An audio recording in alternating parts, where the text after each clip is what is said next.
Good morning, good afternoon, good evening. Hello to every one of you gathered in this space. Welcome to our annual webinar and reflection on World Menstrual Health Hygiene Day. Menstrual Hygiene Day is observed annually on May 28th to highlight the importance of good menstrual hygiene, to break the stigma around menstruation, and to raise awareness about challenges regarding access to menstrual products. According to the UNICEF, there are about 1.8 billion people who menstruate every month, including women, girls, transgender men, and non-binary persons. Most of these people face a range of issues from stigma to social exclusion, gender inequality, discriminatory social norms, cultural taboos, poverty, and lack of basic services, including toilet and sanitary products, all add up to the challenges surrounding menstrual health and hygiene. And this is from the Hindustani Times. Here at the World Council of Churches, we seek to raise awareness on this issue because we recognize that menstrual health and hygiene needs to be a normal fact of life. As you join us, we invite you to listen, to take notes, and to prepare to be practically engaged in our interactive session toward the end of the conversation. I am Reverend Nikki Ashwood, Program Executive for the Just Community of Women and Men, and joining me to lead us in this conversation is my host and colleague, Dinesh Suna from the Ecumenical Water Network. Welcome, Dinesh. Tell us, why is it that we are gathered here again through the Ecumenical Water Network, and what do we expect in our program today? Over to you. Thank you very much, Reverend Nicole Ashwood, who is more known by people as Nikki. So thank you so much, Nikki, for that welcoming note of today's webinar, welcoming all the participants. And I join my colleague, Nikki, and several other co-organizers. As you are already aware, this event is organized by World Council of Churches Ecumenical Water Network, along with a Just Community of Women and Men of WCC. And we have Norwegian Church Aid, also one of the co-organizers, and PAD, International Partnership of Religion and Sustainable Development. These three organizations have come together to put forth this series, I would say, because this is the third in a row that we are organizing to mark this important day of Menstrual Hygiene Day, which is world over, observed on the 28th of May. This year, 28th of May, fell during a Sunday. And yesterday, the Monday, was the Pentecost Monday. Therefore, it was a holiday in Western part of the world, and we could not organize it yesterday too. And that's how we are here today. Friends, we cannot emphasize enough, as Reverend Nikki has already told, how millions of people are facing a so-called period poverty. So millions of women and girls around the world are stigmatized, excluded, and discriminated against simply because they menstruate. It's not acceptable that because of this normal bodily function, women and girls continue to be prevented, say, from getting an education, earning an income, and fully and equally participating in every day's life with dignity. And due to this societal and religious taboo, as well as there is another component to it, is the wash component, the lack of access to water and sanitation and the sanitary hygiene products. The problem of menstrual hygiene all the more is challenging. So today, the organizers, we have put forward the objectives, and it was shared with you through the link, but I want to reiterate that we wish to continue to create awareness on this important issue, which is seldom talked about in churches or in faith-based organizations. We also want to break the taboos and end the stigma surrounding menstruation, particularly that we come from faith-based organizations, and very often faith-based organizations or religious institutions reinforce the stigmas and taboos. Number 3, we want to raise awareness about the challenges regarding access to menstrual hygiene and its linkage to WASH. We continue to raise awareness about the challenges regarding access to menstrual products, access to education, and about a period-friendly sanitation facilities, particularly in schools, etc. The connection or a functioning toilet, for example, in the schools. These things would only facilitate a dignified menstrual hygiene for everyone. We also have an objective of mobilizing funds or the funding partners, those who support this cause. So if some of you are working on these issues, do get in touch with us. There are several organizations who work professionally on the issue of menstrual hygiene are around here today as speakers and also as participants. We would be able to connect them with you. And finally, to contribute towards building a world by 2030 where no one is discriminated or held back because they menstruate. And we're talking about almost half of the world's population here. We are trying to also explore a faith response to menstrual hygiene. So friends, without further ado, at this time, I would also then like to take opportunity to introduce a few other speakers. Today, we want to have it in 2 segments. The first segment, we would listen first a keynote address by Reverend Kenneth Matata, the director of the WCC's Public Witness and Diaconia program. And then we would go ahead and listen to some of the experts in this field to explore what is the problem, where the problem lies. And then we would also look at some of the solutions that the practitioners that they have to offer to us, and they would bring in various perspectives to this. And then we would also, later phase, we would listen some religious perspective from Christianity as well as from Hinduism. And towards the end, we would obviously take several questions and comments from all of you to keep it interactive. And we would resolve what we want to do to make menstruation a normal fact of life by 2030. So friends, without further ado, let me now take this opportunity to invite Reverend Dr. Kenneth Matata. As you could see, he's spotlighted. Let me give a brief introduction to him. Reverend Dr. Matata is the director of Public Witness and Diaconia Department of World Council of Churches.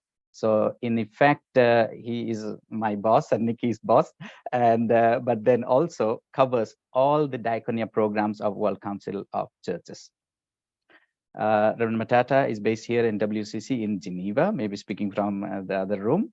Prior to this responsibility that he took from January this year, he was the General Secretary of ZCC, the Zimbabwe Christian Council, and Geneva is not new to him. He already served at the Lutheran World Federation for about 10 years when he worked as the Study Secretary of Lutheran Theology and Practice at the LWF from 2006 to 2016. So over to you, Reverend Dr. Kenneth, to give the keynote address, please. Thank you. Thank you very much, Dinesh, and greetings to you, colleagues. Greetings also to you, Nikki. Wherever you are, we miss you, and we look forward to be seeing you soon. I'm just going to share some of the thoughts. Of course, I've been helped by colleagues to bring together these ideas because colleagues are working on this issue more closely than myself. But I am also aware that menstruation is a natural fact of life, because I grew up with sisters, I grew up with close cousins, I grew up with people who went through this experience. And when we were young, Sometimes this was looked upon as funny, as something that we were enjoying ourselves as boys, as we despised the female siblings and relatives that we had. But we know that this is the experience of many people. 3.5 billion women and girls have monthly periods. Yet in many cultures and religions globally, menstruation is often shrouded in secrecy, thus creating space for stigma and abuse. Many women and girls are obliged to abstain from social activities during the menstrual flow. Others lack access to hygienic products and are forced to use makeshift products, which often do far much more harm than good. Foundational and fundamental religious practices sometimes use the fact of women's menstruation to prohibit women from participating in some activities, and may even justify banishing women to unsafe spaces during their menstrual cycles.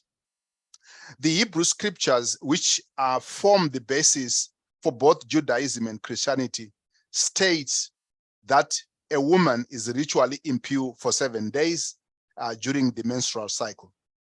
While Rachel used this to her advantage when she stole her father's idols in Genesis chapter 31, verse 34 to 35, one realizes that in our current context, it is far more likely that the women would be disadvantaged. It is inconceivable that anyone would believe that this should augur well for our times, and yet there are still religious groups today that justify exclusion and discrimination against women on the grounds of these holy scriptures.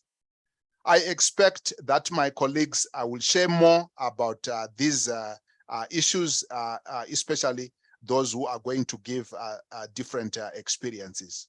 Menstruation is much more than just a religious taboo. There are also socio-economic and cultural implications of these taboos. When one considers the cultures that also support exclusion of menstruating women and girls from public spaces, both schoolgirls and teachers are at a disadvantaged situation if they are to absent themselves from days at a time regularly. Using a 5-day absenteeism concept based on the stipulation in the Hebrew text, one realizes that women are forced to be absent for approximately 45 days out of 180 school days each year.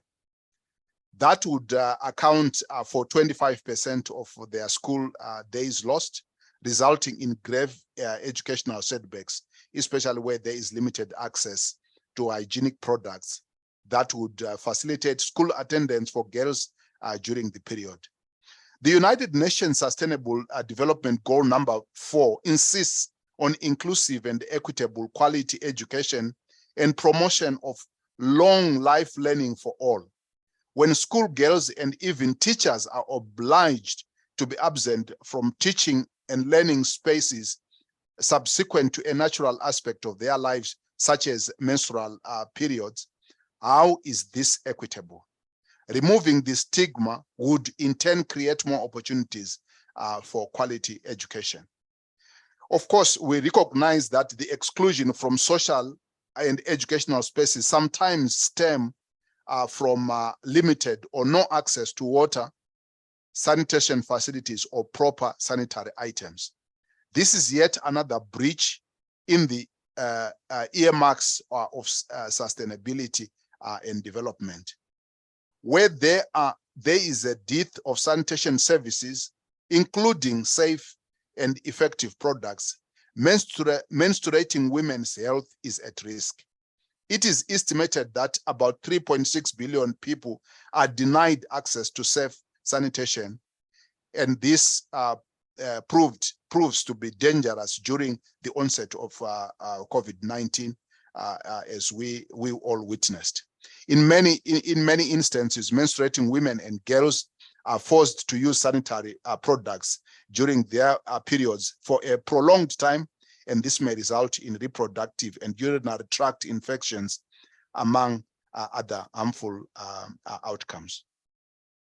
Poverty period, as it is now being called, the lack of access to menstrual sanitary supplies, menstrual hygiene education, and waste management, is a serious challenge in many small island and developing countries. Where period poverty is on the rise, there is also a proportionate likelihood that women and girls use whatever materials they have at hand to build makeshift products or worse. They are banished to uncomfortable spaces until their periods are over.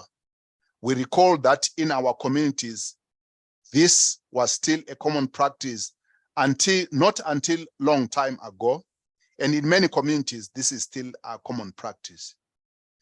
The banished women shared spaces with local pets or farm animals, or to a menstruation hut, resulting in other accidents, diseases, or even death, as evidence shows.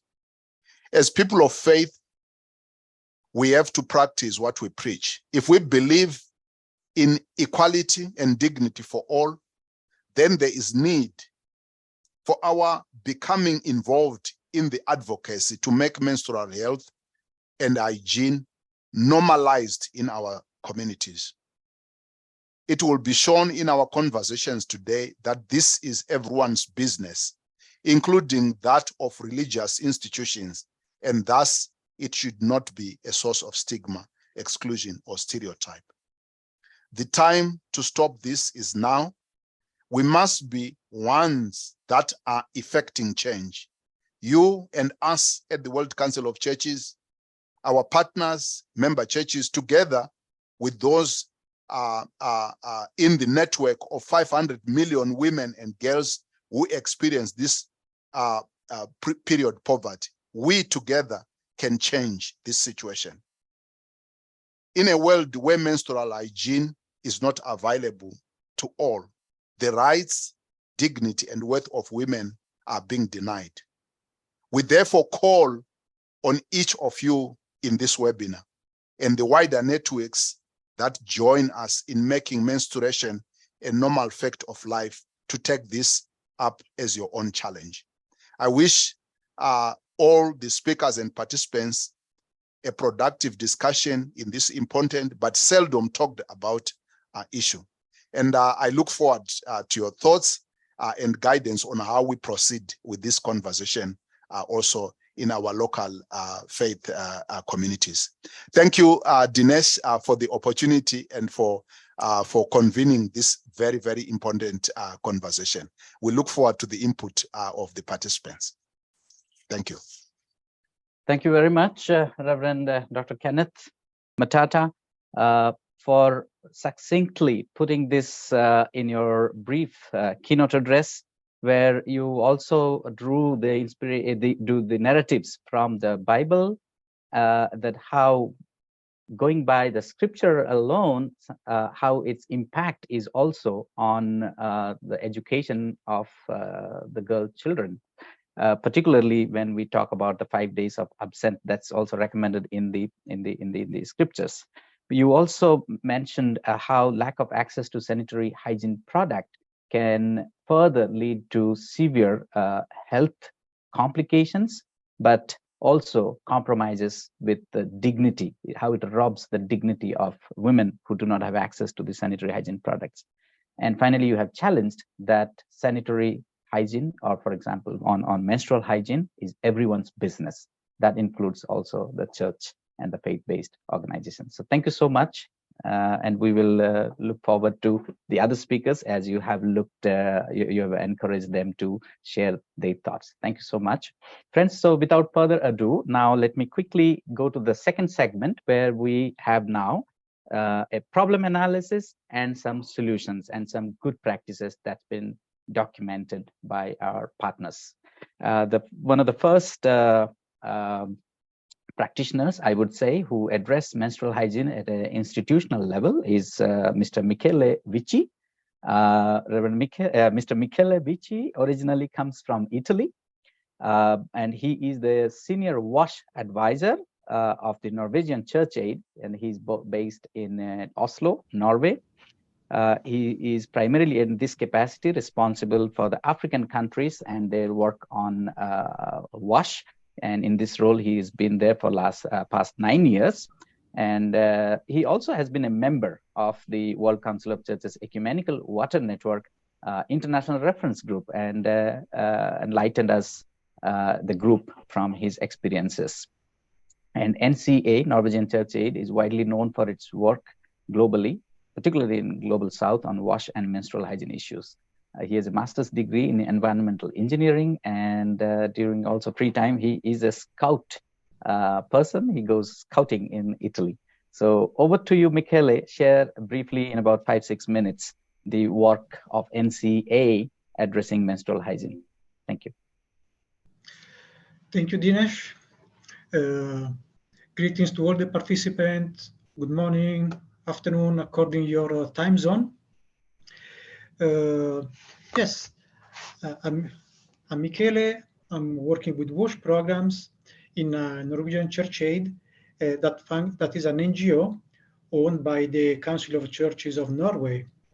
In that regard, we implement projects in WASH, and of course, menstrual hygiene management, menstrual health education is part of our programs. We have heard already all the competent and relevant people that have spoke without me with a lot of knowledge, telling us about how much this program is relevant. And of course, it involves half of the population of the world at the different stages of their life. So it involves basically every second person we meet on the street or in our families. People affected are our mothers, our spouses, our sisters, friends. And as we said, the fact is that menstruation is a fact of life. There's nothing more to say or nothing less to say. So has to be accepted, and that our experience is that when we manage to talk about this, then people realize quickly that is a matter of life. So then the first big step towards inclusion of people with menstruation is done. So as we work with communities through our offices in different countries, with our partner organizations, and we know that when we manage to talk with people, things can change. When we debate, when we exchange, when we share ideas, then things can change, because when there is trust among people in a conversation, then we hear to each other. And we also know that when we involve in this conversation religious leaders, then most of the time things they go even faster, because of course religious leaders, they have an heritage of trustworthiness. They are credible, they are present, they are an example. So okay, this is our background, and of course for us is an issue of human rights, is a question of dignity. So we see how much girls and women, they suffer from deprivation of their rights, of what they need. We see that so often in schools where facilities are not adapted for people with menstruation. And that, of course, the first image is about young girls, that they have to miss school. And that is for sure true, but it also applies to female teachers or female staff of the schools. This means that also adult women, they are affected because they cannot go to work maybe with a self-esteem, with a confidence that they can perform their task. They can be at ease. So of course we need things for youth, but it's very critical also for adult women, because they also need to be able to live home with confidence, with dignity. And this reflects on the work we do. Because in one side, of course, we try to work with the institutions like schools, health centers, public spaces, markets, so that there are facilities able to allow women and girls, people with menstruation, to act and to do what they need to do, to wash, to change. At the other side, in the other end, we also work so that this possibility is also given at home, because we work in contexts where having a toilet or having a bathing shelter is not always a given. So part of the communities we work with, in those communities, in part of those communities, women, girls, they might need to wait for darkness to go and wash, maybe an across by body of water, or they need to conceal themselves, to wait long hours before being able to take care of themselves, and that is not acceptable. In such situations, how a person can fulfill their potential is not possible. So also having sanitation facility at home in our homestead is a must. We also work so that girls, young girls, they know what is going to happen to their body before the final change happens, to prepare them, because we cannot only be reactive on this issue. They need to learn time after time to be taught by competent people that know how to talk according to the age of the person, according to the situation, in a discreet way, and adding information little by little, because we can take in a certain amount of information at time. So is also need for this process with young girls to be gradual and to be progressive. We care, and we are convinced about the need for materials to take care about menstruation properly. Of course, we are talking about sanitary pads, but we also talk about opportunities to wash ourselves, to personal hygiene, but also to make kind of laundry in a private space. Not everywhere, not in every culture is possible to hang underwear freely. So also giving space to women to do that, maybe with a separate bathing shelter at home, where the male component of the family don't pass by. If that is the case, that is a choice that women need to have. And materials for managing menstruation is not only sanitary pads, can also be medicaments to kill the pain of those days, because we might have all the pads that we need, but if a woman is in pain, again might not be able to leave the house, or not with confidence. So there is a large degree of needs. And I conclude just saying that when all these things are given, there is still one thing that we care about, is the availability for women and girls of resources, help people, where we can go and talk in case we have doubts, in case we think that something is not right with ourselves. We are worried about lack of menstruation, abundance of menstruation, something changes, pains that we are. So also having easy access to a medical personnel that can help us and understand what is happening to our body. Of course, I'm saying us, of course, is talking about women, but is something that relates to all of us, because I care for my wife, I care for my daughters. So having this access also to information, also when we are adult, medical care, that is also what we think is needed for people. Thank you, Dinesh. Thank you very much, Michele, for laying down a few practical works that the NCA does in several parts of the Global South countries, particularly in Africa.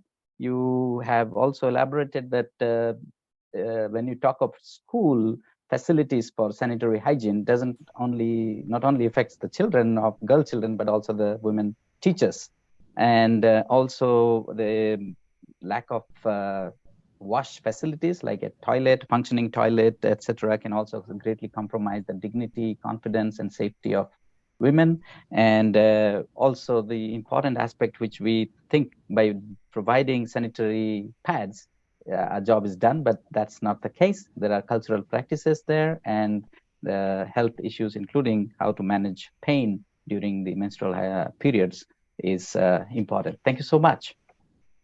Friends, now we move on to the next speaker. And here, let me then introduce Naomi Ayot Oyaro. And now Naomi comes from Uganda. She is the executive director of CAP AIDS. CAP AIDS is Canada-Africa Partnership on Addressing HIV and AIDS. She's also the chairperson of C4C working group. I don't know what that is. You will have to explain.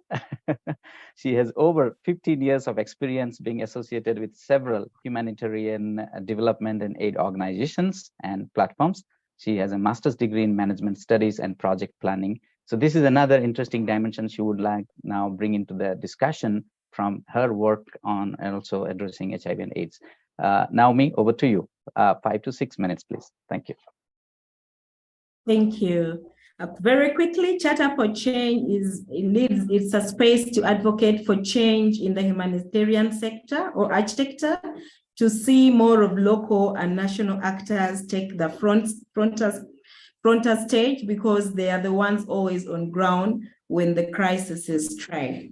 Now, having said that, in Uganda, the population of women alone is 50.7%. And when you talk of the refugee population, we have 1.5 million, including 560 children. Talking of children, girls start to menstruate some are now starting at the age of 11. And when we talk of children in Uganda, we are talking of anyone below 18 years. So they all undergo this situation. Now, in 2017, menstrual hygiene management was integrated into the planning and implementation framework for water and sanitation hygiene in schools. And by 2019, systems were implemented representing 50% of the total number of secondary schools. Now I'm talking about children in schools. A lot of the services, a lot of the information is targeting the children. And how about the school dropouts? How about the children who are unable to go to school because they cannot afford school? They still remain the girl child. How about the children who are on transit? How about the girls and adolescents in the refugee settlements, like I have mentioned before? So it still remains a challenge. 65% of a report by one of the actors in Uganda, and specifically Ministry of Education and Sports, indicated that 65% of children could access basic menstrual hygiene management in refugee settlements. Now we are talking of 1.5 million, including 560,000 children. So access is still a problem to information and services as far as menstrual hygiene management is concerned. Listening, the safe space to listen to this girl child, to help this girl child understand that there are bodily changes in you, is also missing. Now, this is in the refugee settlements and generally in Uganda, because talking about sexual reproductive health and rights is a taboo in most of our cultures. That we can go ahead to listen to a perspective of a practitioner who have been involved on the ground in addressing the issue, the hammer hitting on the head of the nail, not just talking about it, but practicing. Anita Kukriti is from India. She is a project officer of CASA, Churches Auxiliary for Social Action in India. That also happens to be my former organization that I worked for about 8 years before coming to WCC. Anita has worked for more than 20 years in the area of sustainable development, local governance, gender, and institutional development and leadership building. And through this presentation, she would show us how CASA is breaking new ground and reaching to the community and breaking the taboos, empowering women. Over to you, Anita. Thank you. Thank you so much, Dinesh. Good morning, good evening, good afternoon to everybody according to the time zone. As you all know, that CASA is a national level organization in India, and we have so many issues we are addressing across the country. And majority of the issues are being looked at by CASA from the perspective of rights and dignity. For instance, the issue of education, the issue of health, the issue of governance, the issue of water, issue of sanitation, everything has been looked at from the perspective of rights and dignity, from the perspective of the vulnerable community with whom we are working. So for us, similarly, this menstrual hygiene and practices is of course very important for all of us. I will take you through the presentation which I have made so that we all can understand what the organization is doing, how we are addressing this particular issue, and what is the future roadmap for us as an organization. So first, in case of Indian context, as we are working across the country. So in India, especially in the rural part of India, we are focusing our work. Majority of the girls and women, they do not have adequate knowledge about the safe practices of menstrual health and hygiene. And most of the time they're not using sanitary pads like all of us, but they use any cloth which is available at home, or sometimes they use paper, sometimes they use leaf during those 5-6 days. And majority of the girls, they observe restrictions when visiting places of worship, touching religious items or praying. This is a taboo, especially in rural part of India, where the parents are not also educated. So it has been considered as a taboo or something which is not very pure or something which is dirty. So that is why they have been asked to, they are not allowed to go into the religious places and all. Most of the mothers, they consider menstruation as dirty and polluting, and this is what they tell to their daughters.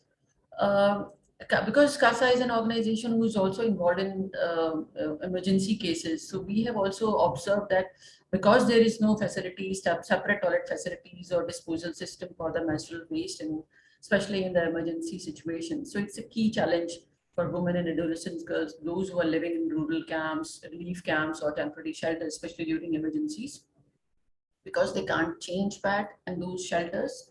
And because if there is a stain on the clothes, they can't wash their clothes. Sometimes men or women who all are there, they make fun of them because they have a stain on their cloth which they wear. So this is the context in India where we are working. Next slide, please. There are taboos around menstruation. They are supposed to sleep separately from other members of the family. And in some part of the India, there is a special hut which has been made especially for 4 or 5 days of that particular month. So whenever they menstruate, they go and stay in the hut. They're not allowed to stay in the house where there is a family. So they are supposed to stay in isolation. And because of this, there are chances that there are bad menstrual hygiene in women, especially in the rural India. Most of them are not aware of how to maintain proper hygiene. They use cloth, but sometimes it is not sanitized or very washed in a very clean way. It is still being considered as a taboo in Indian society. In some part of the region, they will not meet any male member of the family and stay in isolation. There are social norms like they have to stay in a separate room, not allowed to enter in kitchen or temple. It literally restricts menstruating individuals from their right to life and movement. And also because there are very high prices of sanitary products, not in India, but other places as well. So because they can't afford, so they have no option but to go for something which is not really very sustainable or very hygienic. So they go for something which is available in the house.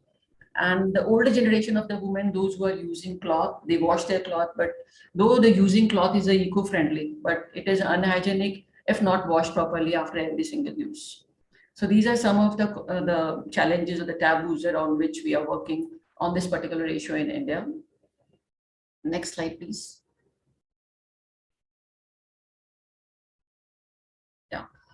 CASA has been engaged in mapping of sustainable development goals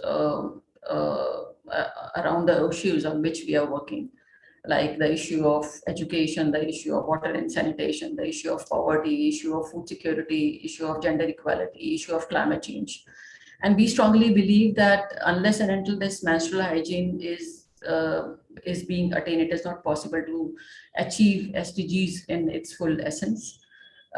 So we see that menstrual hygiene is definitely linked very strongly to all the SDGs, but specifically SDGs like SDG 3, SDG 4, 5, 6, 8, and 12, because they are directly or indirectly connected to the menstrual hygiene issue. The next slide, please. Yeah. CASA is involved in long-term development intervention as well as in emergency response. So these are some of the key strategies which we have adopted while into the long-term development intervention. The first important strategy is that we try to address this particular issue through giving awareness and sensitization with a mixed group. So it is both men and women we talk about, and we tell them about the taboos which are there, the stigmas which are there, and the awareness and sensitization about the issue. The second important thing is that we also engage them in producing their own sanitary pad at the local level, at the household level. So they can make these pads at home, especially in Maharashtra and Rajasthan. These are the two states in India where we have tried to experiment this particular practice, where the women have been engaged, men and women both, the young boys and girls both, they have been engaged in making the sanitary pad production at the household level by using the cloth which is available in the houses. So we are trying to make them, convert them from user to manufacturer, so that they can be on their own, they can be self-independent on this particular issue. We always organize workshops in 3 phases, where the phases are on different focused area. The first phase, when we say, it is mainly about educating and empowering them about the whole issue of menstrual cycle and the biological aspect of it. The second is how to break the stigma around the menstruation, telling them about the taboos, the stigma, and the cultural belief around it. And the third is having a discussion with them about the sustainable solutions for the menstrual hygiene. So these are 3 important key areas we have come out with during all the workshops whenever we have these discussions with them. As a strategy, they are always been linked to the grassroots level health workers, which we have got in terms of ANM, in terms of midwife, in terms of ASHA workers. These are the grassroots level workers in India at the village level. They are there easily available. So the young girls and the women are being linked to these grassroots level health workers with the WhatsApp group. So that whenever they have any problem, any concern, any issues related to menstrual hygiene or practices or any difficulty, so those people can be accessed, so that the information can be disseminated and some knowledge can be given. So these are some of the strategies in our long-term development intervention. These are the 3 phases of intervention I was just talking about, the phase 1, phase 2, and phase 3.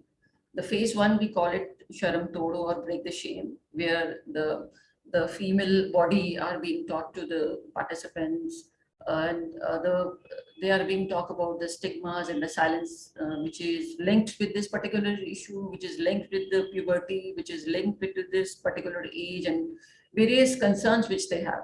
So the men and women, the girls and boys, the young boys and girls, they come together and discuss these issues, so that more open atmosphere can be created and they can be more aware, more sensitized at the early age.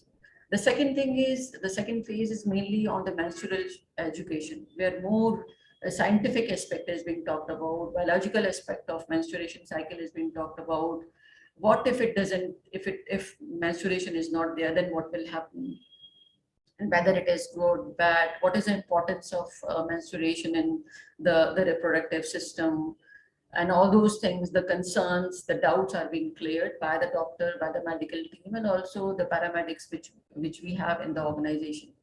The third phase is related to the sustainable solutions, where we talk about the cloth pad making, where they can make their own pad. They don't have to go out and buy the expensive sanitary pad, but the pads which they can make in their home household level, and which can. Anita, you got 1 more minute, please. Yeah. Okay, next slide, please.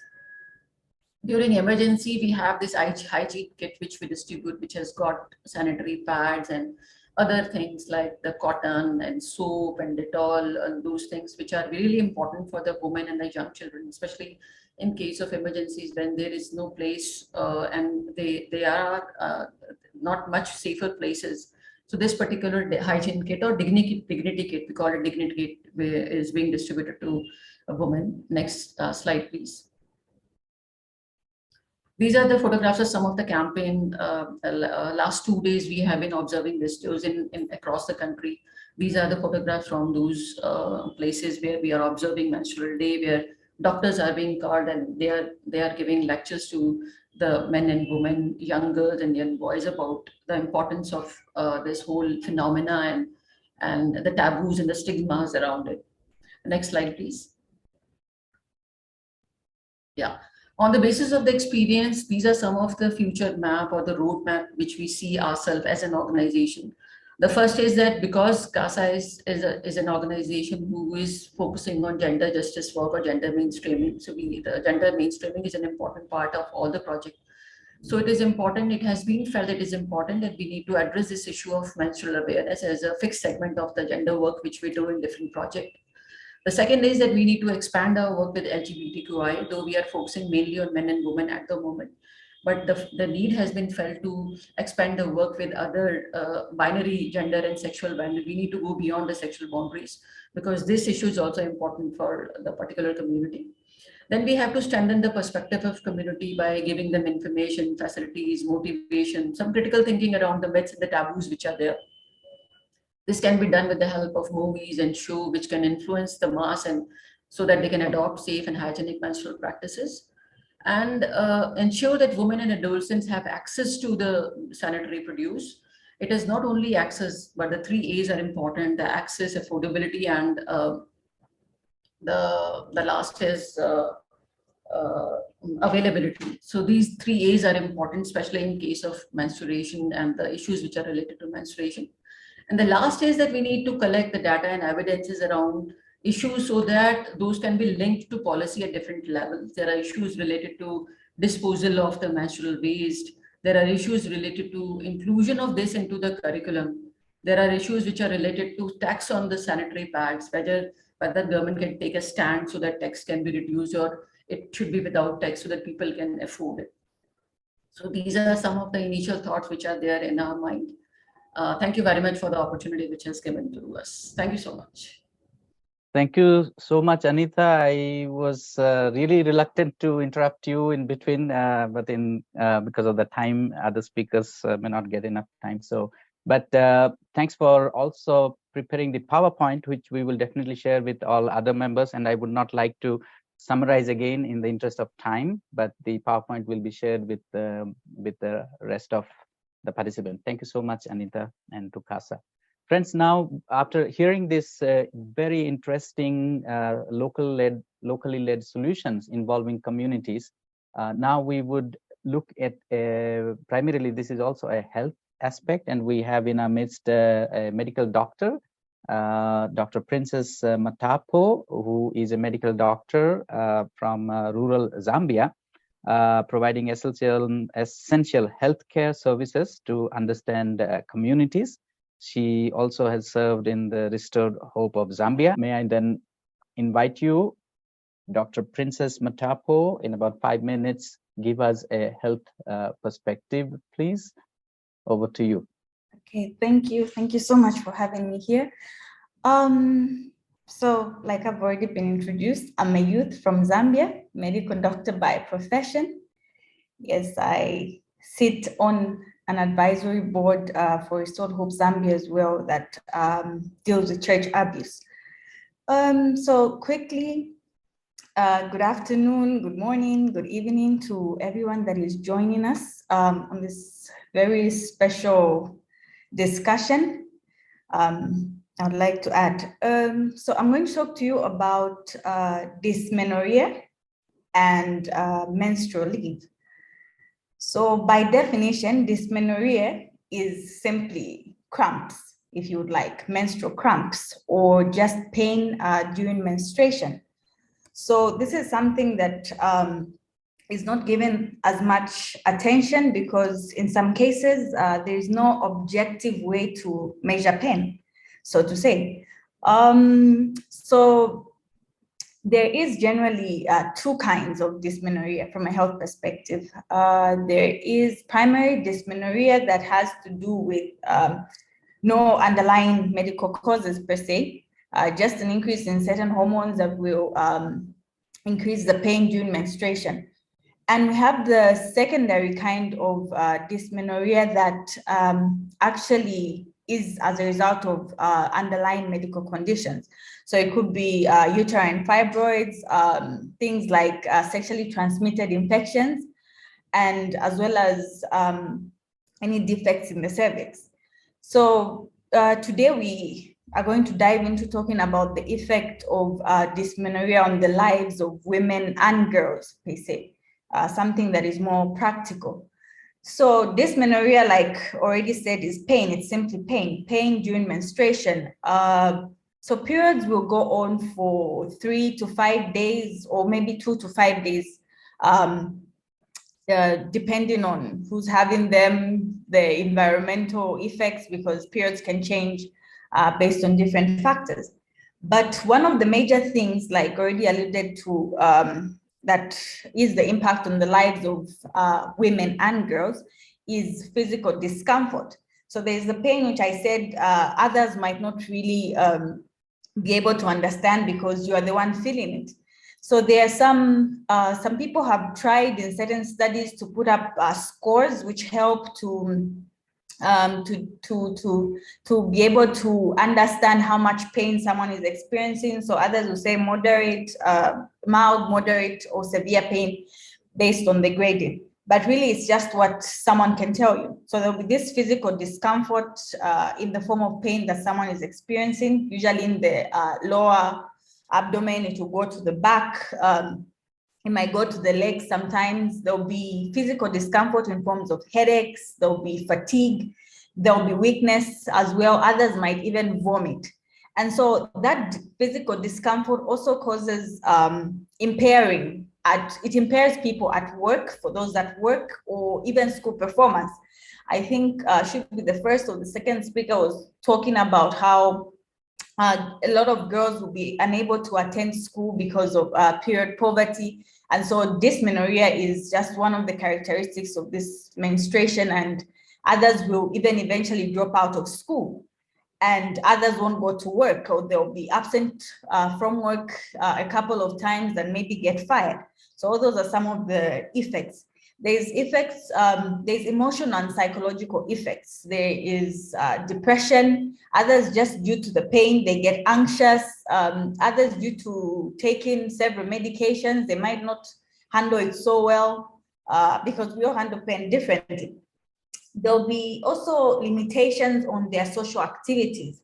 I think we talked about how some women or girls might not be able to freely handle their periods in terms of maybe not having enough access to pads, not having enough rooms or proper access, rather, maybe at workplaces or school, to be able to change pads or to wash off or anything that they might need. So there are those kind of limitations, and they won't be well integrated into other social activities. So they'll have that withdrawal kind of response to activities. Then lastly, there might also be an impact on relationships. So when you experience pain during menstruation, others will avoid even intimate relationships like sexual relationships. They'll avoid them because of the pain they've encountered that sometimes might go on even just after your periods are done, or maybe even before they start. And so some people will avoid those kind of relationships, or just relationship with family. Others might not be able to interact or participate in activities in family because of the pain they're experiencing. Quickly, I'll go to menstrual leave. So menstrual leave or period leave is just leave that basically institutions, organizations they have a policy on how much time they allow people away from work so that they can, deal with this pain that they are experiencing, or just the whole period session. And so different organizations have different time frames. They have different laws based on that.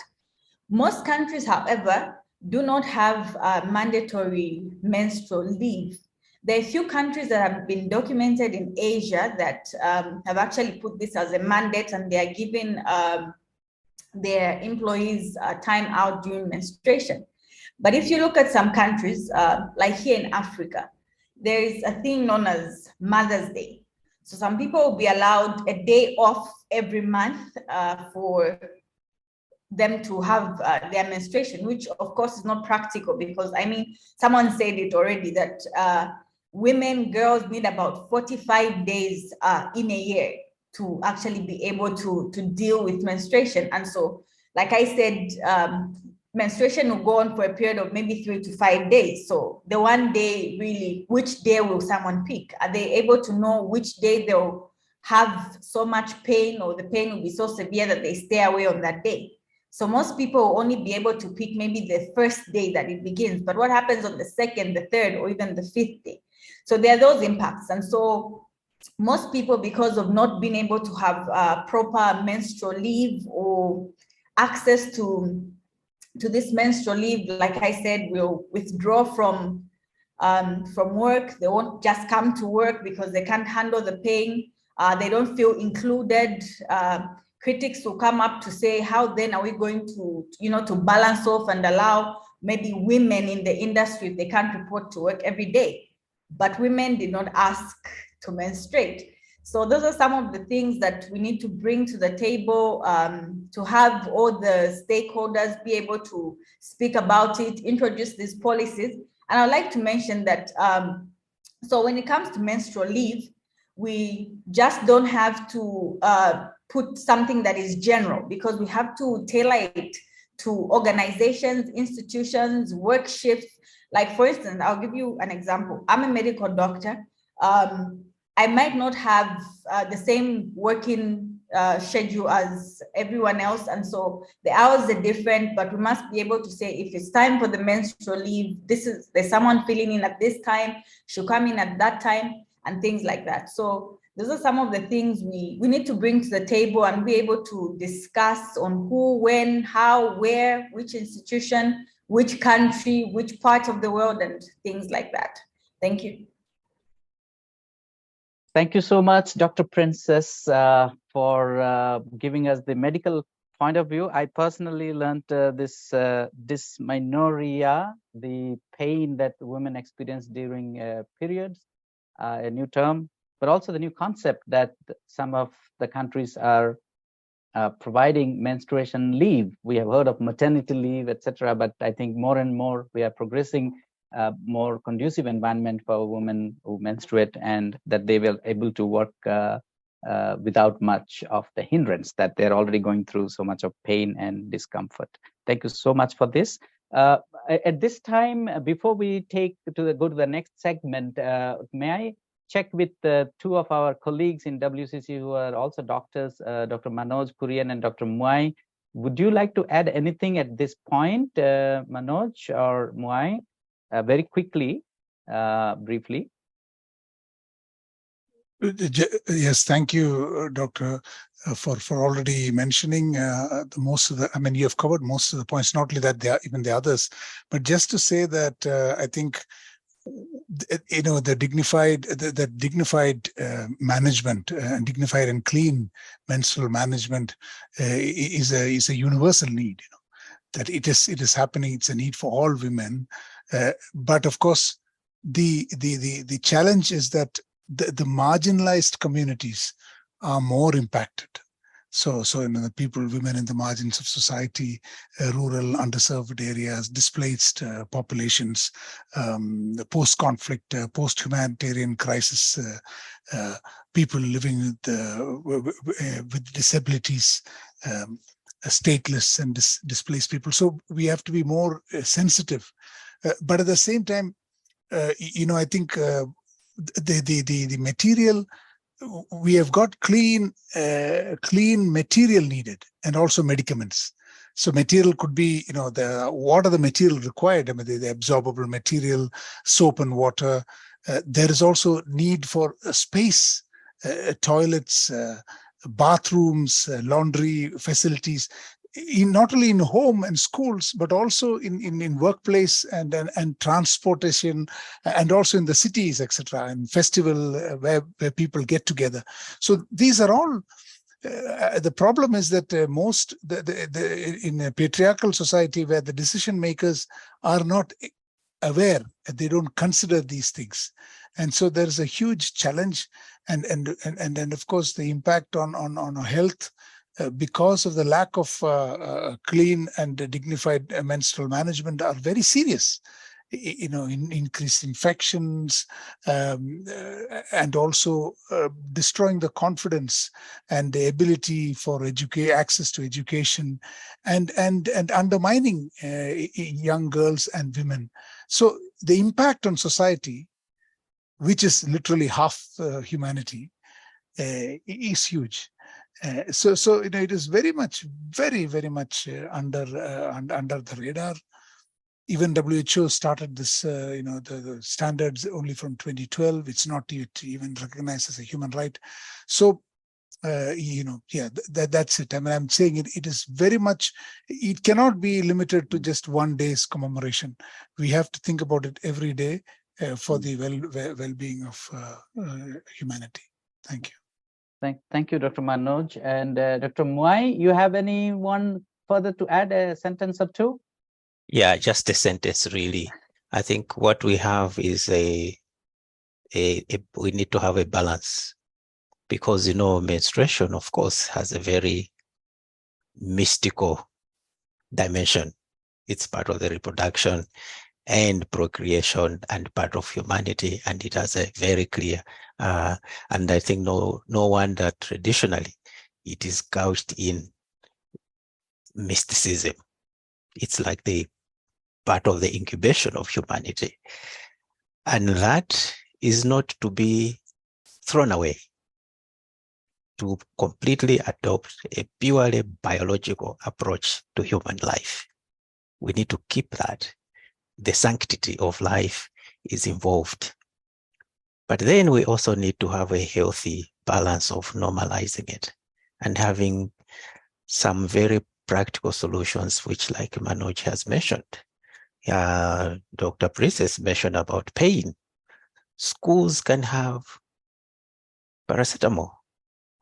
And when a student is in period pain, should be able to walk up to the school teacher and ask for paracetamol for pain. Mm-hmm. And opening up to say, as the Princess mentioned, one cannot, if you are absent for one day, it doesn't mean one day is enough. So we want the students to go to school, but maybe they say, oh, today is sports day. Our teacher is male. Not that they are very uncomfortable to go to school, but how are they going to say, no, I don't want to participate in this activity only. I'm okay with the rest of the day, but there's this sports hour, and it is a must. So just by opening up that, okay, if you have reasons, confidentially talk to the teacher and say, can I be excused from this particular exercise? So by opening up and accommodating those kinds of, providing those kinds of accommodations, because we say this is normal. And then the teacher says, oh yeah, X is not participating in this activity. We go ahead, So I think just by making those kinds of practical provisions, we may be able to bridge some of these gaps. Thank you. Thank you so much, Dr. Muai Makoka. So friends, these were various practical advices and solutions that is proposed by the medical fraternity, our colleagues, those who presented. Now we have finished about an hour. We now would watch a couple of videos. So I request my colleague Nikki Ashwood to say a few words about these videos, and then we would watch them. And then we go to the next segment on religious perspectives. So thank you so very much, Dinesh. Friends, we often think of ourselves as an evolved society where we don't do impurity and exclusion in the way that the Bible did. And yet, several months ago in Kenya, on Valentine's Day to be precise, a minister of government was invited to remove herself from parliament. And when she chose not to do so, she was dismissed. The reason? She was menstruating. I would love to argue that this is a Kenya problem, but Dinesh was quick to remind me after we saw this come to the fore in the news that this is also a challenge in India. I invite us to watch the video and check our own pulses to see how we feel about what happened, and more so, what is our responsibility as church to respond to this issue.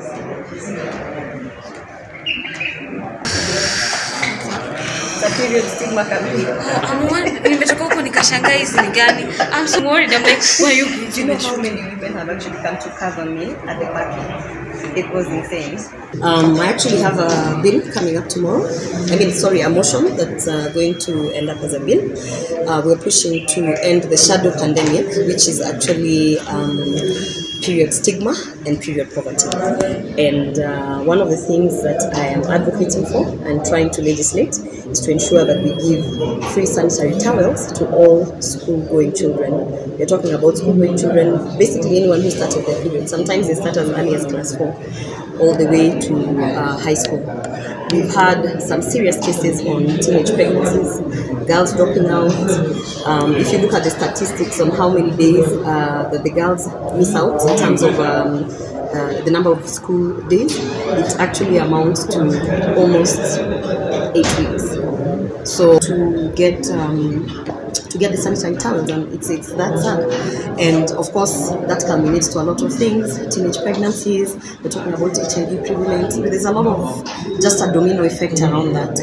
And the campaign actually started a while back, but thankfully now I'm in Parliament and I'm really pushing to legislate the same. So there's a motion coming up where we're going to discuss the provision of free sanitary towels to all schools. Having period is never a crime. How to handle those periods is where we begin to differ. A woman on her period caused quite a stir in the Kenyan parliament because she wasn't wearing this. I am talking of Gloria Orwoba, a senator in Kenya who has been criticized by other MPs, including women senators, for showing up to the parliament in her blood-stained pants. And for this, she was asked to leave the floor. Indeed, if you read the Bible and even the Quran, if a woman is going through her periods, they're not even allowed to touch the Bible or the Quran. So you cannot say that being discriminated against. So Senator Gloria, I sympathize with you that you're going through the natural act of menstruation. You have stained your wonderful suit. I'm not asking you to leave because you're out of order, but I'm asking you to leave so that you go change and come back with a cloth that is not stained. Gloria Orwoba was on her way to work and noticed that she had stained herself. Since she has already been campaigning against menstruation shame and to end period poverty, she decided to enter the parliament. I find it very uncomfortable, very inappropriate for our colleague, Senator Gloria, to step in and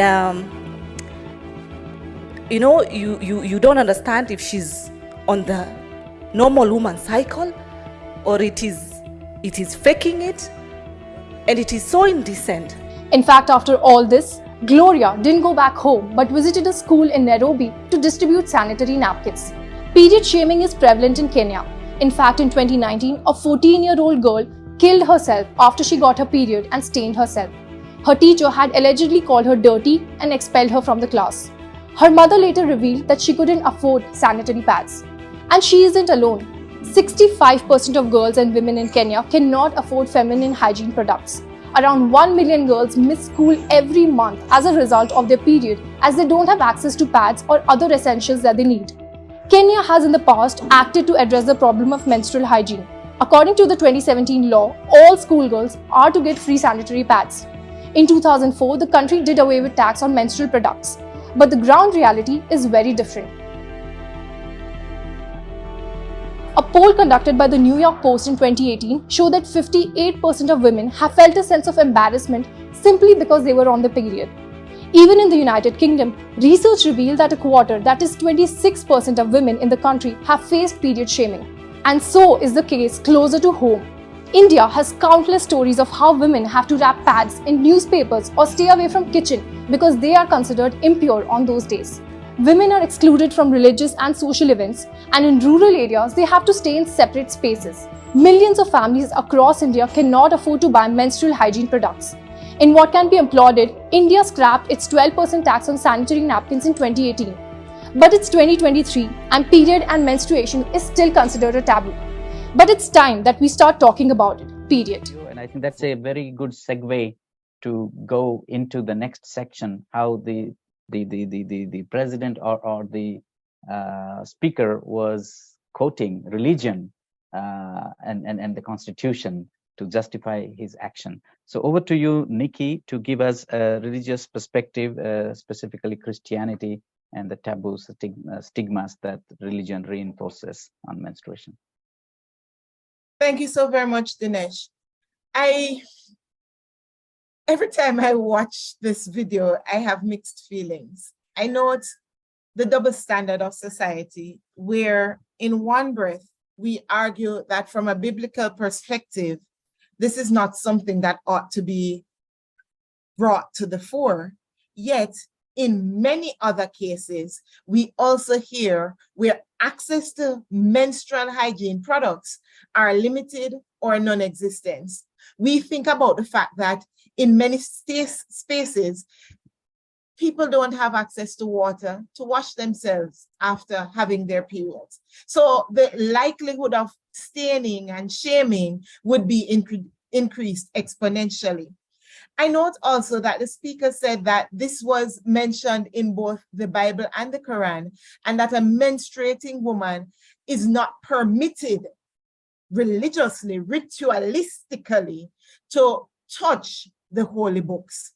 The Bible makes three different types of reference to menstruation.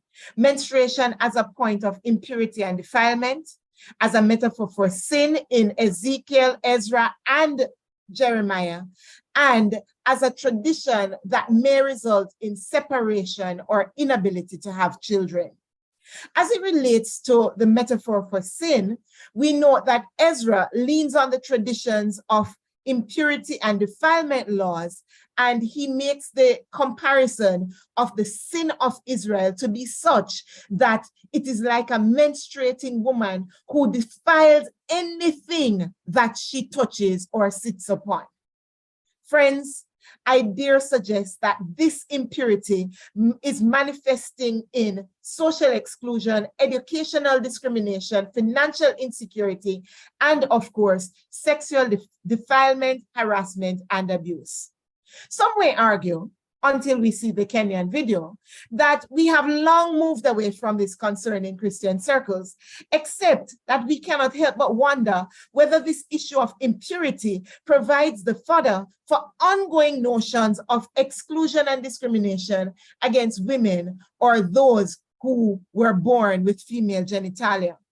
If this is the case, we must ask ourselves, what is our responsibility as religious people, more so as Christians, to ensure that menstruation or periods become a normal fact of life? Do we say it is normal and leave it there and still insist that people be excluded from society when they're having their periods?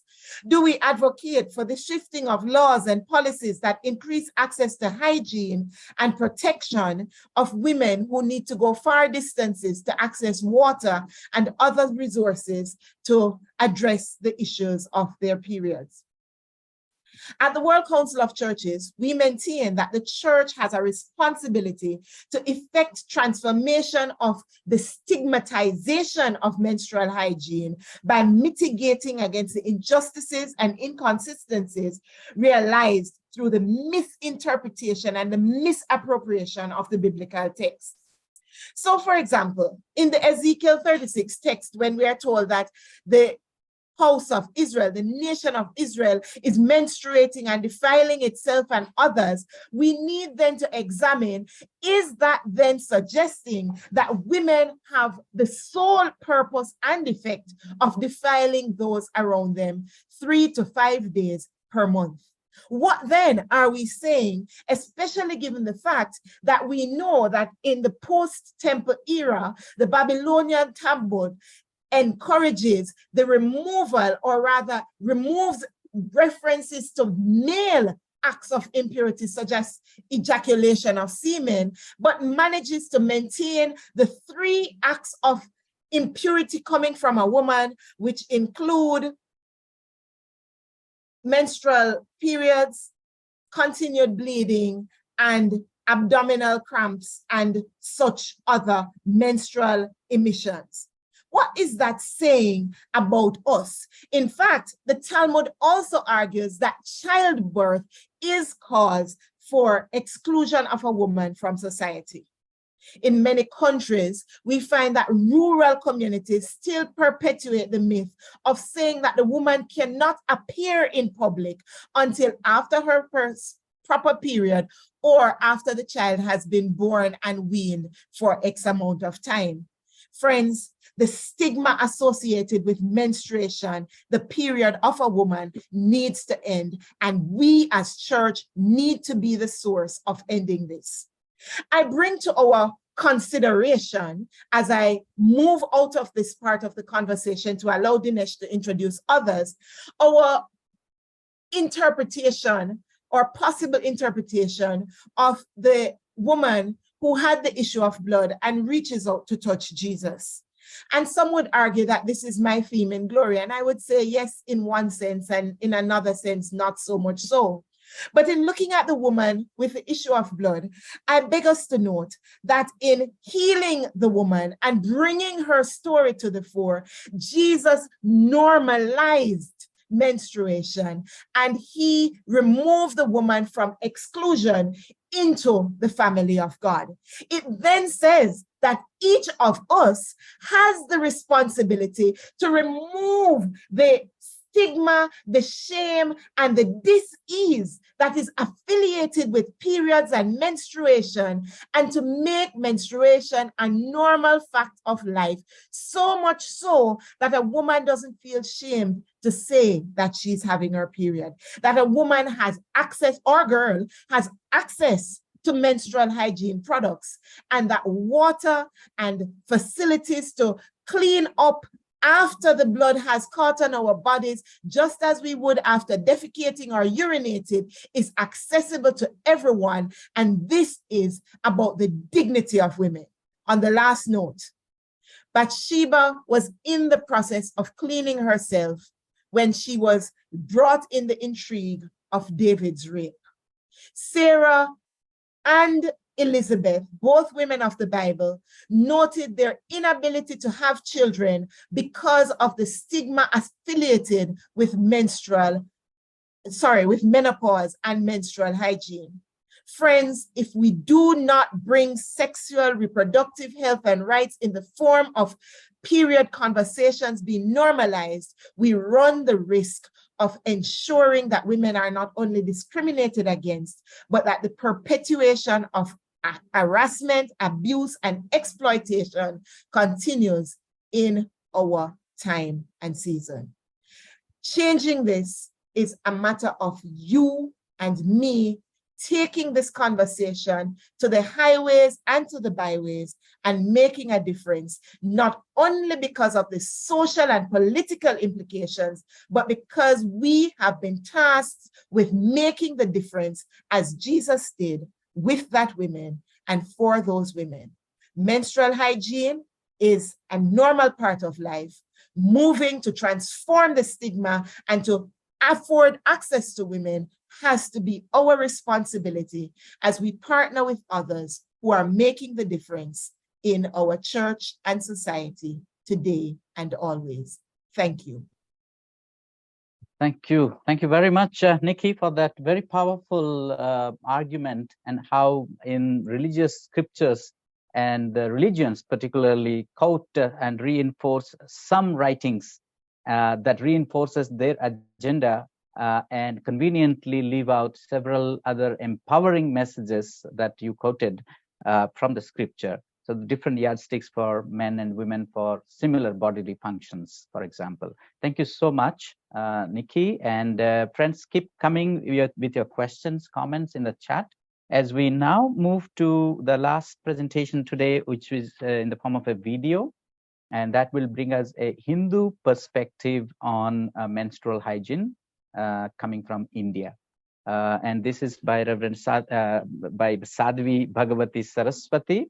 And she's not here in person with us today, as she is attending the prayers in the evenings in India today. She is a renowned spiritual leader based in Rishikesh, India. She's also the General Secretary of Global Interfaith Wash Alliance, JIVA, and the President of United Nations Faith Advisory Council on Religion. She is also a member of PAD, which is a co-organizer of this event. On Menstrual Hygiene Day today, we must come together and really pledge to end the silence and end the taboos.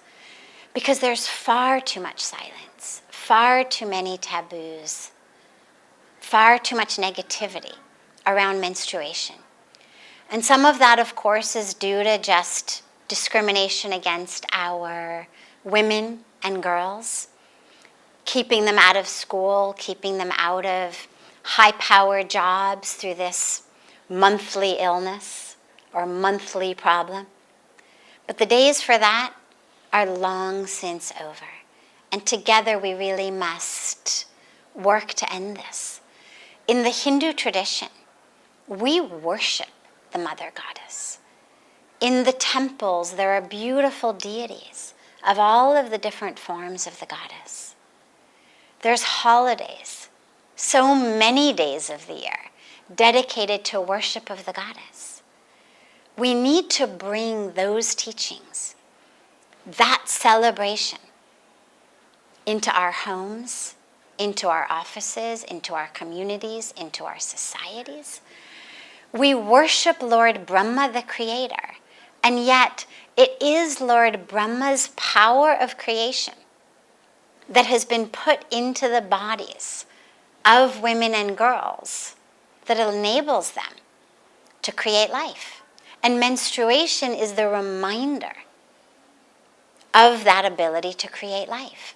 Where there's no menstruation, before puberty, after menopause, there cannot be creation.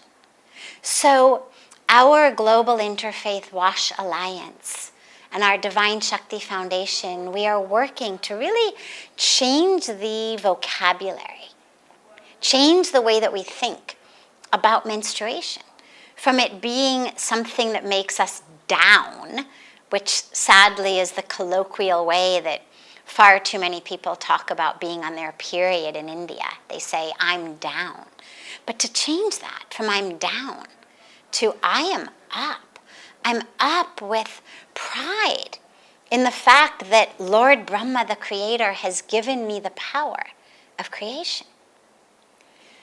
In the Hindu tradition, we talk about the importance of vidya, and gyan means wisdom and knowledge. And we do whatever we can to work against avidya or agyan, which is ignorance, lack of wisdom.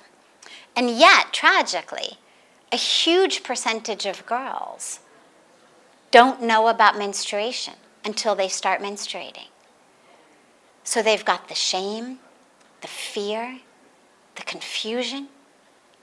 And we need to bring this commitment to gyan, vidya, wisdom, knowledge, into that which we teach our girls, so that they are armed, fully prepared with that wisdom, with that knowledge of knowing what menstruation is, how to take care of themselves properly, and knowing that it's not a monthly problem or illness or disease, but it's a monthly celebration of the divine feminine, that power of creation in them. It's also important that we ensure that they have the access to facilities to take care of themselves properly. And that's something else that we're working on a lot, because far too many schools don't have toilets, or the toilets don't have doors.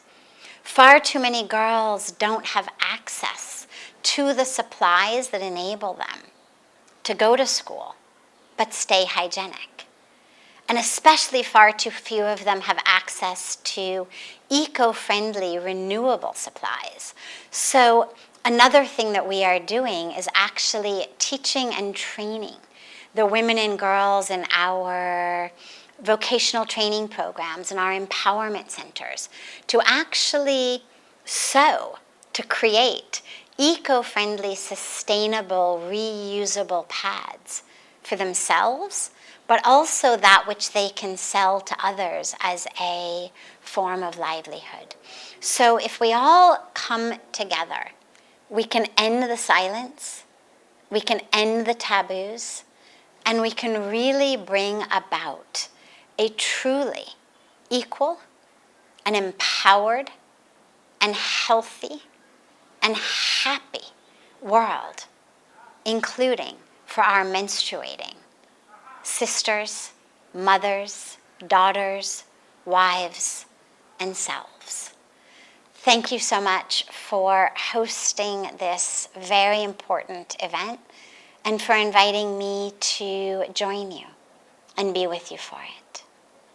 Friends, that was Sadhvi Saraswati ji from India, and how menstruation is like giving life or procreating life, and without the process of menstruation there couldn't be life of humanity existing here. And that's a message that she wanted to also give from Hinduism. Friends, I know we are just run out of our time. However, I would plead if you allow us to continue for another 10-12 minutes, so that we would also listen to your questions and possible respond. And if that's okay, but if you have to leave, you have to leave. But those of you who could stay for another 10-12 minutes, we would appreciate that.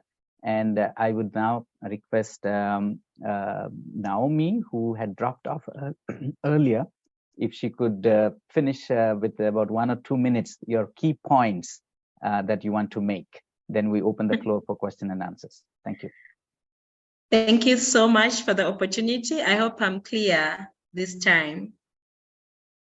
Yes, thank you. So I was saying that the challenge of access to information and services for dealing with menstrual hygiene management with dignity is still a big gap in Uganda, and especially in the marginalized communities and in the population that we call persons of concern.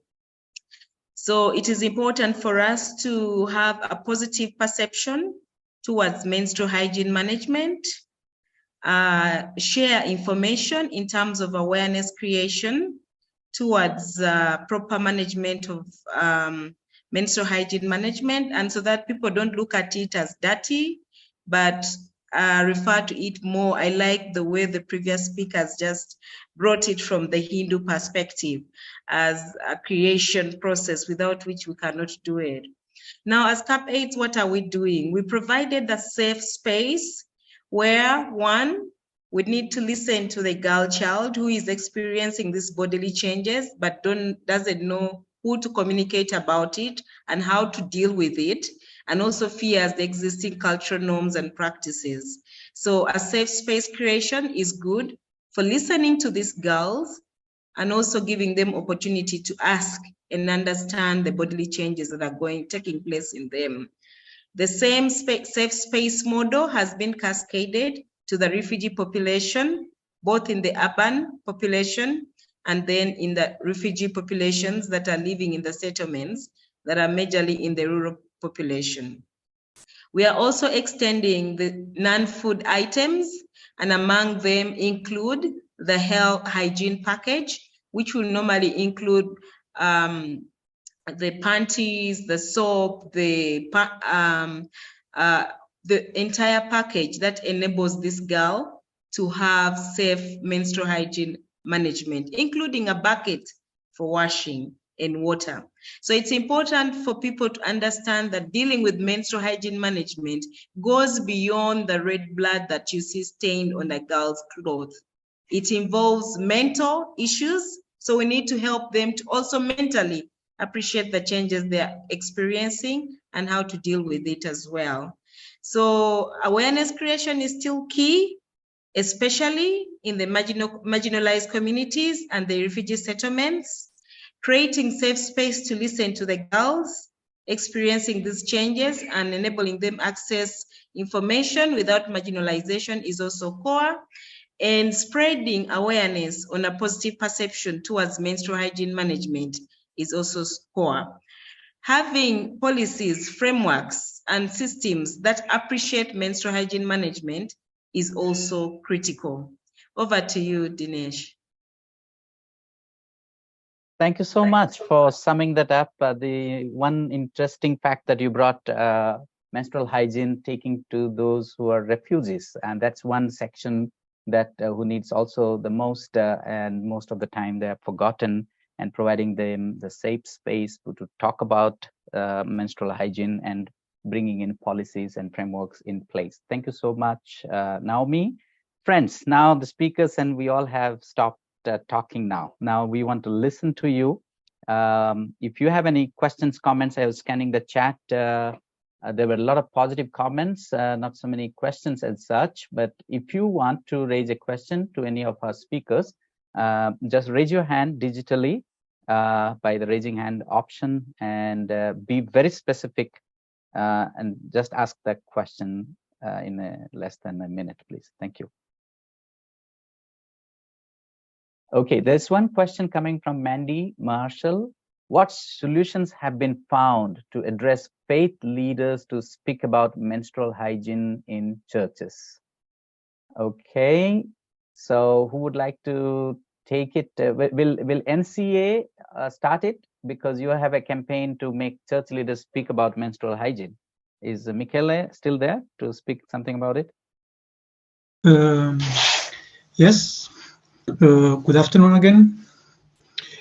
So, in relation with the religious leaders, yes, we are discussing with them as much as possible. Sincerely, we are a bit behind on this part of work. We have worked with the religious leaders to talk about different social norms, like early marriages, and we have begun since few years to decide to talk about menstrual hygiene management. But we see that there is a good understanding, because as Nikki was mentioning, there are different ways to read Bible and to go about the message from the scriptures. So we see that also priests are often male and might not have been exposed to issues. And when we are able to discuss with them time after time, we are able most of the time to find a common ground and to engage them in work with us. So as we don't know everything, nobody knows everything, but when we discuss together, we can come up with better ideas, a better understanding of things. Me as a European, I might not have the right language sometimes to talk with the people from local communities, national communities, but my colleagues in those offices, male and female colleagues, they have most of the time a better language than me. Yep. And so we know each other the most year after year, conversation after conversation, until we find a common point. And sometimes we need to have some, let's say, compromises. Other times we go straight forward to what we would like, but it's also important for us to listen the perspective of a representative of the local religious scene or the local communities, because it's easy to say something is right and wrong from an office, but then it's different when we talk with the people that are experiencing things in their daily life, and where maybe tradition is long inherited. So we cannot just go as a trailblazer. We need to have a conversation. We need to listen both ways, and then to find the right arguments and the right talks and the right language to convey a message. Thank you. Thank you, Michele. Maybe Nikki, would you like to say something about what we did in Karlsruhe Assembly involving church leaders to address this issue? During the assembly, we had an online forum, well, in person, and so it was more of a hybrid forum where we opened up the conversation. We had distribution of care packs, and we were willing and able to speak with people, as was the case, that let's make this a normal part of our conversation. Let's look at what has been working. Let's look at what has happened. And I think the feedback we got then was positive. What I would argue, however, is that perhaps before we even seek to speak about menstruation in our congregations and wider setting, it is perhaps important that we start working with our theological schools and within our church theological spaces to work with pastors, lay ministers, church workers to say, let us move past the stigmas in our own mind, so that by the time we are ready to speak to our congregations, we are, so to speak, in one accord. For therein often lies the problem. But we did have a good feedback from the seminar we did at Karlsruhe and from the issuing of care packages, which is something that many organizations are now beginning to explore as it relates to working with refugees. Also want to note that Mandy has pointed us to a link in the chat for Men Who Know. Yes, thank you. And we also somehow, there was a symbolic commitment by church leaders who held dignified period and took photographs, like bishops holding dignified period for all, and holding those placards and taking pictures and allowing us to share it on social media was a big step to start with. Thank you. Friends, this is your last chance to raise your hands. I see Masimba Kuchera has raised the hand. Anybody else? Then we take at least one or two questions in the last round. Masimba, go ahead, brother. Thanks very much. Mine is not a question as such, but I may have missed it in the presentations. One of the things that would also be good to mention is that women with disabilities then become doubly disadvantaged, especially in terms of obtaining affordable pads and so on and so forth. So I think that it's important for us when we are looking at this discussion to also include, say, women who are marginalized or women with disabilities, because of the complexities that they will face in addition to the shaming and everything that we have been talking about today. If I may, Dinesh, you're also muted, but if I may, you're muted, Dinesh. Okay, how about we take two questions? There's one more, okay, so that we respond. One is also from Imran Jasper from Pakistan. This is addressed to Anita, though, about what challenges they faced during the awareness campaign while trying to break taboo, because India-Pakistan situation is similar. So go ahead, Nikki, and then Anita. I wanted to note, and I removed it from my presentation in respect of time, that within the biblical narrative, we know that it wasn't uncommon for men and or women to state unclean and ring a bell or some kind of noise-making instrument to declare to the wider community that there were people who were impure round about them. And what we would find then is that people with disabilities would already be part of that unclean community. And then there would be the double taboo and the double impurity being imposed on them by the fact that they were menstruating or in childbirth. Nevertheless, it did not mean that they were exempt from being raped. Thank you. Thank you. Nikki, Anita, would you like to respond to the question of some challenges? I think, yeah, because India being a patriarchal society, of course, there are challenges when we talk about these issues, especially with men and women both. But I think it is important for men to understand the taboos and the stigmas which are behind this particular issue. And at times we also tell them stories about how people are, especially women, are having difficulties in, especially like the stories. One of the story I remember that in sugarcane factory in Maharashtra, women uterus are being removed. Why they are being removed? Because so that they are able to work very efficiently, very effectively without taking any leave in the sugarcane factories or the fields. And if they are sexually exploited, they are being sexually exploited, they will not get pregnant. So all sort of issues which are related to menstruation can be, simply deleted, or it can be just sidelined. So this is one way of, tackling this situation by the sugarcane factory owners. And, okay, you just remove the uterus so that everything can be sorted out. So when you tell these stories to the men folk in the community, they also have this, this sensitivity that this is how people in the wider society are being, doing. And it is important to understand that how important is this particular process for the woman per se. So all those things with us, there are various strategies, there are different modules which we have developed with the community so that men and women can participate. There are various exercises which are being used so that they can participate and they can have an important role in the decision making, especially. So this is how we are making them sensitive about the issue. Thanks. Yeah, thanks so much, Anita. And friends, there have been also questions about are there any practical steps to address the socio-cultural norms and practices, because attitudes are the problem. And I think that's what Anita was just now mentioning, including Nikki. And Anita has shared the website, the presentation with us. We will share that with you. These are some very practical steps what we can do. And these webinars also being recorded, and those recording links could also be shared with all of you.